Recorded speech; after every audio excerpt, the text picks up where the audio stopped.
training and stuff, but how does the maintenance work in terms of your strength and conditioning come into play now at this point that you've gone to this point in your career? Yeah, maybe you're gonna hate me for saying this because you're a trainer and I know you do a lot of Yeah. this shit, but I don't do anything, man. I don't touch weights at all anymore. No, no, it's not Yeah, not not a part of the game. I don't hate you for it.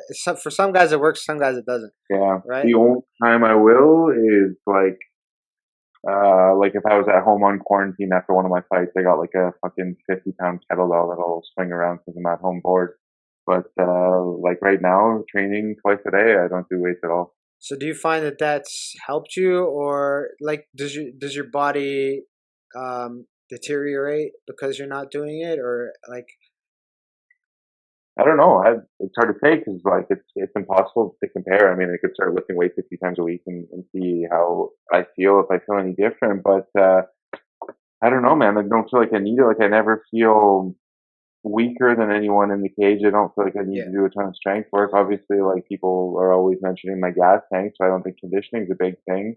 Um, People talk about injury prevention. I'm not really getting injured, so I don't know. I don't see the need for it. If I yeah, can add another like skill development session instead of a weight session, I think that's more beneficial for me right now. yeah? And did you used to have it as a part of your game, or and then you just kind of dropped it out, or like how did that kind of this formula that you have now come to fruition? Yeah, I remember at Vision we did those fucking crazy Monday night conditioning.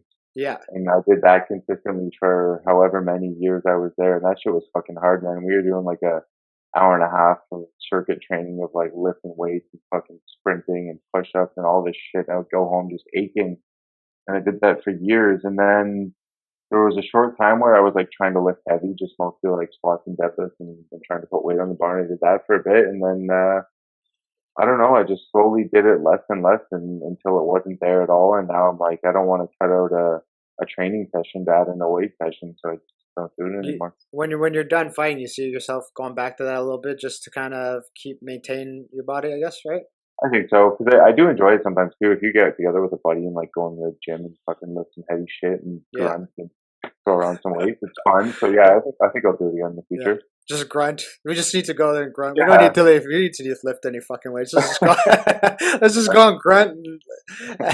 No, but that's interesting because, like, when you talk to a lot of different athletes in a lot of different sports, not a lot of them would say that, or you know what I mean. A lot of them have a big strength and conditioning part to their routine, which makes you unique because you've been super successful without it. So I mean that's a telltale sign. I find this is me personally that the strength and conditioning kind of makes you sore and it hmm makes you a little stiff. hmm And I mean, in the sport that you're doing, you have to be loose always. And if you have to hmm take an hour to get loose before practice, it's kind of a waste of time. hmm And to be and you're quite up to date with the nutrition and the science behind it. You need 48 hours to recover from a hard strength and conditioning session, hmm whereas it's not necessarily the same for an MMA session. You know what I mean? hmm Especially if you're controlling it with pads and controlling the tempo. Whereas weight training, you're not in. I mean, you are in control, but a 60-pound weight's a 60 fucking pound weight. You either hmm lift it or you don't. So hmm at the end of the day, like if your shoulders are sore and your legs are fucking tired, good luck doing rounds with some of the beasts that you're doing the next day. You know what I mean? Exactly. And Exactly. and I'm sure that came into play as you kind of developed too, right? hmm Yeah. Yeah. Exactly. Like I said, I was doing it pretty consistently and kind of slowly just like phased it out, and now I don't see the need for it. Yeah. And And I I'm sure mean, some guys, you see like some like youngsters in the gym, like sparring, they look all like fucking floppy and shit, and like that kid could probably lift some weights, or like the little string bean guy that doesn't have any muscle around his joints, he could probably lift some weights and might yeah. like help him for injury prevention. But someone that's like in their prime, they've done it before, they've already lifted, they've already done the conditioning, maybe you don't need it as much. Yeah. And I mean, as much as I love strength and conditioning and stuff like that, I personally only do it once or twice a week, if that. Uh, Mainly only because, like I've had so many injuries. It's kind of like those are the things that kind of have to work on just to maintain the muscle activation and stuff like Yeah, that. exactly. It's a But specific scenario. like I know you were saying you were a beast with the conditioning. You get complimented on your conditioning a lot. how did you get to that point? Like, what are some of the things that you've done? Like, I know that in the past you do tons of running and kind of stuff like that. What are the kind of things that you do to keep that conditioning on point and always exceeding expectations every time you fight? I think a lot of it is probably training year round and not being a guy that like does camps like in camp and out of camp. Like you see too many guys that are like out of camp and they're training like 2 times a week and putting on 30 pounds, and then their whole camp is them trying to get back in shape and make weight. Yeah, So I think like staying in shape year round is a big part of it. Um, Probably the way that I train, like sparring days, I'm gonna do like 4 hard rounds at least every sparring day. Wrestling day, I'm gonna do maybe like 3 5s and then a bunch of situations. So I think your body just gets like used to the work that you're doing, and if you're doing 4 5 5 minute rounds a couple times a week, I think you kind of get used to it as much as you can. and do you limit your rounds now, like the amount of like live work that you're actually doing, or is that something you're conscious of during your weeks, or is it kind of something you just flow with? Something I flow with, like it fluctuates for sure. Like not always with like a rhyme or reason. It will fluctuate. There's some weeks I'll spar like 3 times a week. Maybe I'll do that for a few weeks in a row and realize like I'm sparring too much. I'll cut it back a little bit. But I like live work. I think that's how I learn the best. It doesn't have to be like crazy live either, like trying to fuck each other up. But Yeah. I think at this point in my career, live work is when I'm gonna learn the most stuff. Like if I'm going with like a high level black belt for jiu rolling live, finding out where I get caught or what I'm doing well. I think that's how I'm learning right now.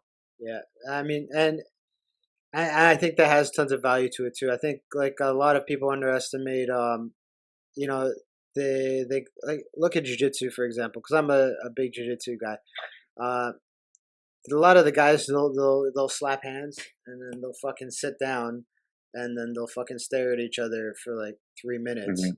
Mhm. and nothing's really happening and then they'll say, okay, I'm ready to go to a tournament. Well, no, you're fucking not. Or no, you're not ready to fight.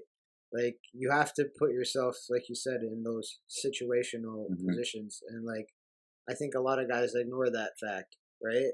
You need to know what it feels like to have another fucking grown man trying to kill you. Yeah. Otherwise, when you're in there and that's happening, you're gonna freak out. Yeah. Or you have to at least consistently do it, for bare minimum once a week, right? You Yeah. can't, like, I know a lot of guys just past pandemic who are high level guys. You know, you'll probably know them too, but I'm not going to say their names out of respect. But they weren't sparring or doing any live work. Mhm. One because of lockdowns, and two because of they just said fuck it. Well, because of the situation in the world, like I'll do what I can, but I'm not going Mhm. to do that. And some of them had great Okay. results, and some of them didn't have so other great results. Mhm. But at the end of the day, like so would you say that that live work that you tend to focus on keeps your reaction and your nervous system kind of on point so that when you do get into that cage, it's nothing is surprising you in terms of your nervous system and stuff like that? Yeah, 100%, man. I think so. I mean, like you want to replicate the fight as much as possible, and obviously you're not going to go in the gym and lock yourself in the cage with just 4 ounce gloves and no shin guards and like smash each other. But Yeah, you got to spar and you got to spar pretty hard and you got to grapple and you got to do it pretty hard and you got to do it pretty consistently. yeah. And I mean, I think you're totally right. Like, I think most people would be surprised by your strength and conditioning, kind of routine, but I'm not at all because I know a lot of guys who do that, and as long as you're not breaking down, I don't see the Mm, problem with it. And yeah. you're eating tons of calories, so like you're not going to be losing like stupid amounts of weight during camp, and so Mhm. like your body seems to hold up really, really, really well.